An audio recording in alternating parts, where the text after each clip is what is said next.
Wise reflection. Forerunners to the middle way.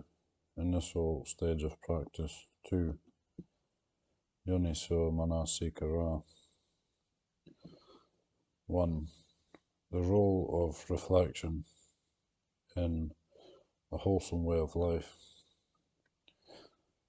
For people to find true happiness, they must live their lives correctly and relate to things properly, including their own personal lives, their society, technology, and their natural environment. Those people who live their lives correctly experience a personal happiness inherently conducive to the happiness of others. The expression to live one's life correctly, or to relate to all things properly, is a general or undetailed reference to spiritual practice. For a clearer description, one must separate and distinguish correct practice into various minor activities and examine many aspects of a person's life.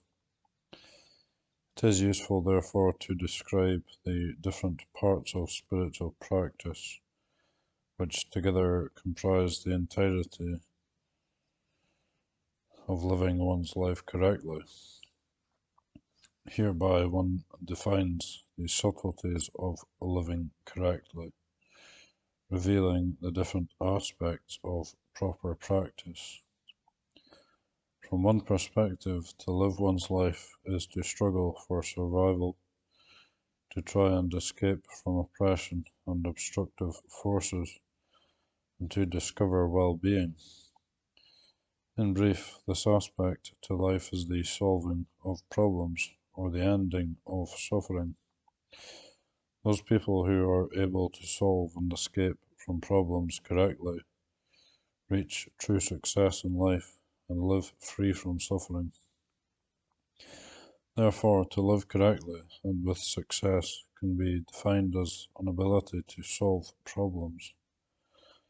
From another perspective, to live one's life is to engage in various activities, manifesting as different forms of physical and verbal behavior. When such activity is not expressed outwardly, then it manifests internally as mental behavior. This refers to acts of body, speech, and mind, which are technically referred to as volitional physical actions, kaya, kama, verbal actions, vachikama, and mental actions, manokama. Collectively, they are referred to as kama by way of the three doorways, the vara. From this perspective, life consists of engaging in these three kinds of actions. Those people who perform these three actions correctly live their lives well. Therefore, to live correctly and with success can be defined as knowing how to act, speak, and think, to be skilled at performing physical actions, including one's work and profession, speaking or communication in general, and thinking. From yet another perspective, an analysis of human life reveals that it consists of various forms of cognition, of experiencing objects of awareness or sense stimuli, which are collectively referred to as sense objects at Ramana. These sense impressions pass through or manifest by way of the six sense bases, ayatana, the eye, ear, nose, tongue, body, and mind. The receiving of these sense impressions consists of seeing, hearing, smelling, tasting, contacting tactile impressions, and cognizing mind objects, i.e. to see, to hear, to smell, to taste, to feel physical feelings, and to think. The response and attitudes of people in regards to cognition of these sense stimuli have a crucial bearing on their lives, conduct, and fortune. If they respond to sense impressions solely with delight and aversion, with likes and dislikes, the chain of distress is set in motion.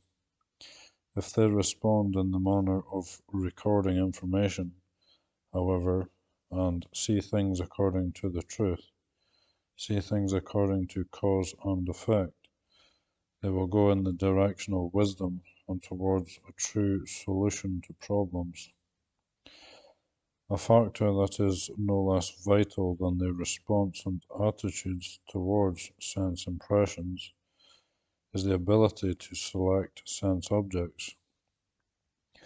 For example, one may incline towards and choose to listen to and watch those things which gratify desire, or one may choose to listen to and observe those things that support wisdom and enhance the quality of the mind.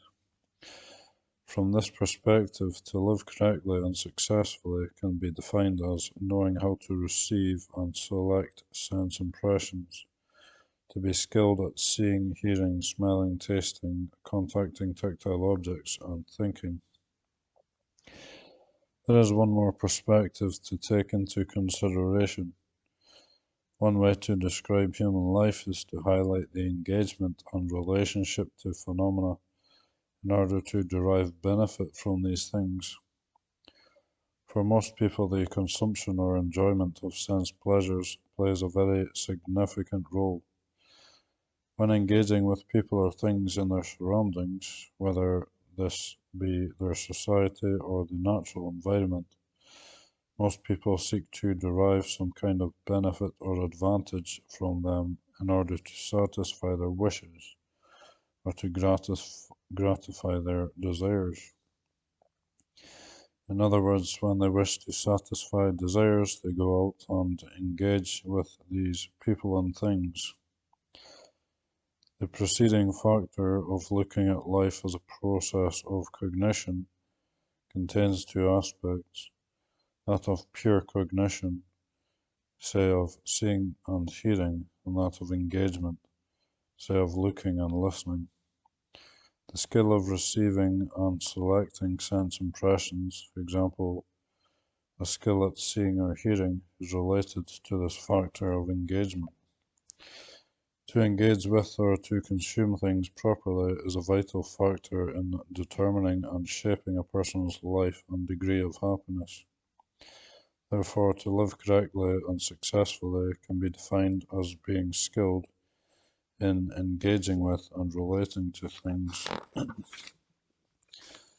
In the context of society, this refers to knowing how to relate and associate with other people. In the context of material things and the natural environment, this refers to knowing how to use and consume things properly. In sum, a correct and successful way of life encompasses several subsidiary forms of behavior and is comprised of various aspects, notably A. From the perspective of escaping from problems, one is skilled at solving them. B. From the perspective of performing actions, one is skilled at thinking, speaking or communicating, and performing physical deeds. C. From the perspective of receiving sense impressions, one is skilled at seeing, listening, smelling, tasting, contacting tactile impressions, and thinking. D. From the perspective of engagement or consumption, one is skilled at using and consuming things and at relating to other people. To practice these various aspects of life properly is referred to as living one's life correctly, knowing how to live, or being skilled at conducting one's life. According to Buddha-Dhamma, a life lived in such a manner is considered a virtuous life.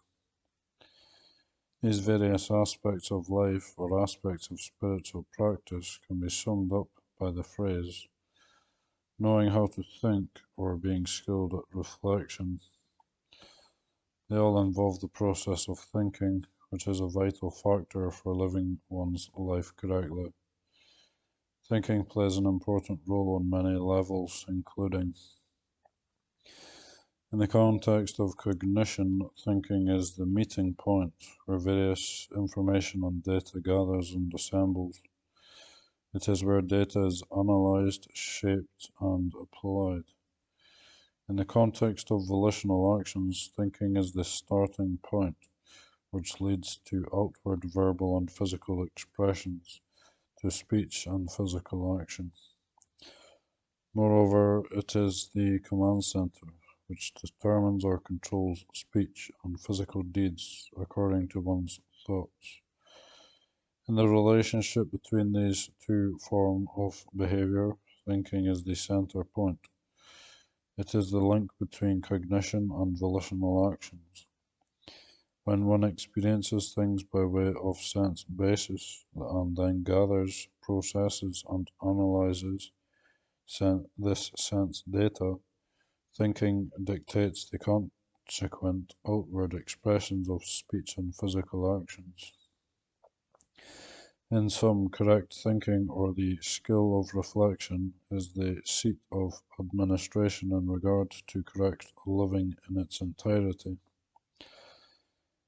It is the leader, guide, and director for all other aspects of right practice. When one is able to think correctly, one is also able to speak correctly, act correctly, and solve problems correctly. One is skilled at seeing, hearing, eating, using material things, consuming things, and associating with others. One is skilled at living. A skill in thinking and reflection leads to a virtuous life. A decisive factor determining a person's skill in regard to volitional action is spiritual balance. Generally speaking, in this context, the terms skill and balance have the same meaning. To act skillfully is to act in a correct, even way, giving rise to desired results according to one's intentions and objectives. One acts in a way that is accurate, coherent, direct, and consistent, enabling one to reach one's goal in the most optimum way without creating any kinds of harm or faults.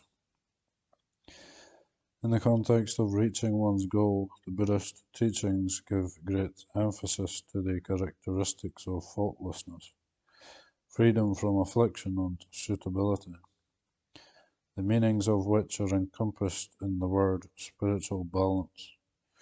Thus, the term skill in conducting one's life can be defined as living a balanced life, to live with moderation and in a suitable way in order to attain the goal of life in a truly blameless and joyful manner.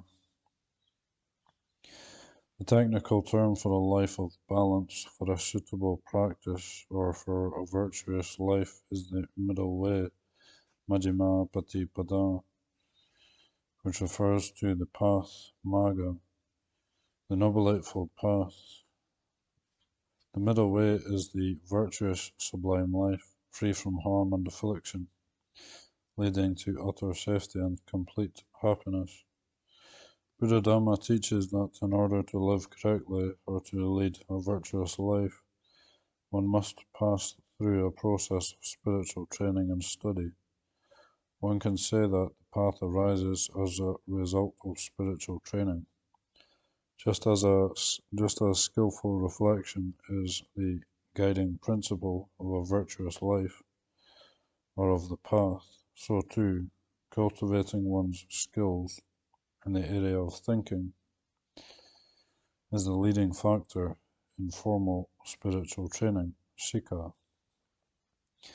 Within the process of spiritual training, developing a skill in reflection leads to correct understanding, correct ideas, and even correct beliefs, which are collectively referred to as right view, samadhi, which is the mainstay of a virtuous life in its entirety. The cultivation of right view is the gist of wisdom development, which is at the heart of spiritual training. A skill in reflection involves many methods of thinking and analysis. Developing such skill in reflection is a unique form of spiritual training and cultivation.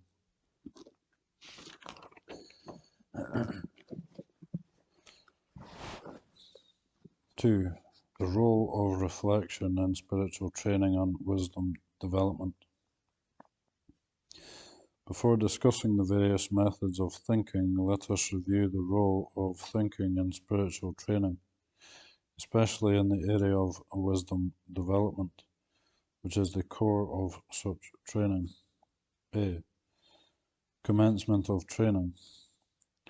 The essence of spiritual training is self-development, with wisdom development at its core. The key elements of such training are correct understanding, opinions, ways of thinking, attitudes, and values, which benefit one's life and society and conform to truth.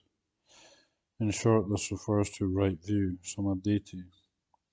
When one understands things correctly, one's thoughts, speech, and physical actions, that is, all of one's actions, will be correct, virtuous, and beneficial, leading to the end of suffering. Conversely, if one has incorrect understanding, values, attitudes, and ways of thinking, collectively referred to as wrong view, metta-ditthi, all of one's actions, including one's thoughts, speech, and physical actions, will also be incorrect. Instead of solving problems and ending suffering, one will create more suffering, accumulate problems, and increase trouble. Right view can be separated into two levels. First, those kinds of views, thoughts, opinions, beliefs, preferences, and values which are connected to an awareness of one's actions and the effects of such actions, or which foster a sense of personal accountability. One sees things correctly in the light of Dhamma teachings.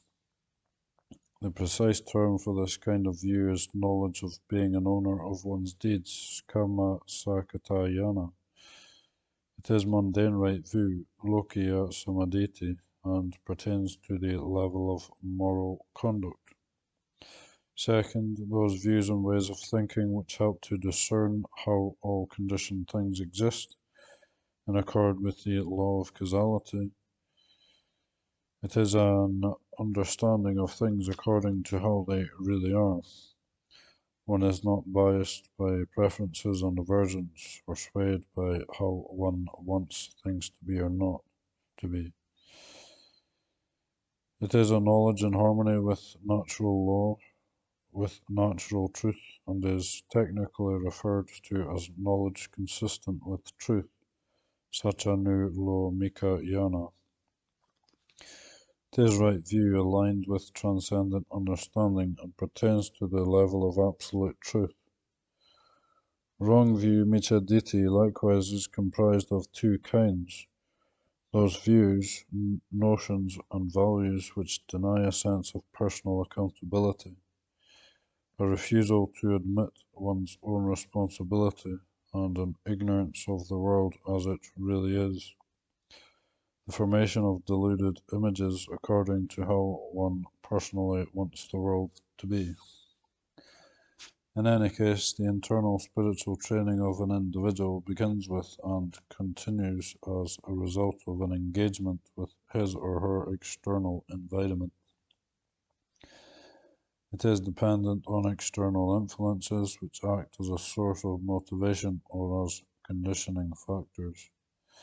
If one receives teachings, advice, and transmissions from correct sources, or if one is able to select, discern, contemplate, and engage with things properly, right view, samadhi will arise and true training will ensue.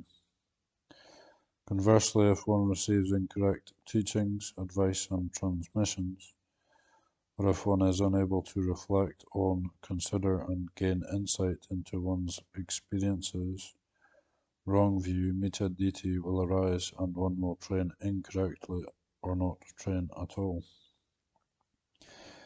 To review, there are two basic sources of spiritual training, which are called the prerequisites of right view. 1. The external factor of the instruction of others, parato gosa. The words or utterances of others. This refers to social influences and transmissions. For example, from parents, teachers, friends, associates, books, the media, and one's culture. These outside influences provide correct information and teachings, and they encourage one to go in a wholesome direction. 2. The internal factor of wise reflection, Yoniso Manasikara. To be skilled at reflection, to apply proper methods of thinking and reasoning. Similarly, there are two sources to wrong training or to a lack of spiritual training, which are the prerequisites of a wrong view, incorrect, unwholesome instruction by others, and an absence of wise reflection, an inability to reflect wisely. B. Process of training. As mentioned above, the essence of spiritual training is right view. When right view is firmly established, spiritual training proceeds effectively. This process is divided into three major stages, which collectively are referred to as the three trainings or the threefold training. 1. Training in higher virtue, Adisila Sika, training in the area of conduct, moral discipline, and uprightness in physical actions, speech, and livelihood. It can be simply referred to as virtue, Sila. 2. Training in higher mind, Adicitta Sika, the training of the mind, the cultivation of spiritual qualities, and the development of mental strength, mental aptitude, and mental health. It can be simply referred to as concentration or mental collectedness, samadhi. 3. Training in higher wisdom, adipanya sika, the development of wisdom, giving rise to a knowledge of things as they truly are, a discernment of the causal nature of things, which enables one to solve problems in line with cause and effect, a thorough understanding of phenomena, to the extent that one is able to liberate the mind from all clinging and attachment, eliminate mental defilement and bring an end to suffering, to live with a mind that is free, pure, joyous, and bright. It can be simply referred to as wisdom, panya. The formulation of these three trainings is directly connected to the teaching referred to as the Noble Path, Arya Magga, the supreme way, the noble method for solving problems belonging to the noble ones, or the path leading to the cessation of suffering and to the state of awakening. The Noble Path contains 8 essential factors or 8 aspects of practice. 1. Right view, samadhi, correct views, ideas, opinions, beliefs, attitudes, and values. To see things according to causes and conditions, to see things in harmony with truth or with reality. 2. Right thought, sama sankappa, thoughts, considerations, and motives which do not harm oneself or others, are not corrupted by defilement, and are conducive to well-being and happiness. For example, thoughts of renunciation, well-wishing, kindness, and benefaction, pure, truthful, and righteous thoughts, thoughts free from selfishness, covetousness, anger, hatred, and malice. 3. Right speech, sama vacha, honest and upright speech, speech that is not abusive, deceitful, divisive, slanderous, coarse, trivial, or pointless, speech that is polite and gentle, promoting friendship and harmony, rational, beneficial speech. 4. Right action, samakamanta,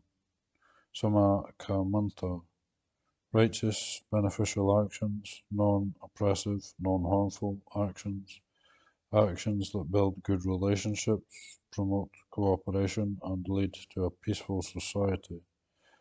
Specifically, this refers to actions that are not involved in or contributive to killing or physical injury, to violating the belongings of others or to violating the rights of others in regard to their spouse or cherished items and people. 5. Right livelihood, sama jiwa, earning a living in a righteous way, which does not cause trouble or harm to others.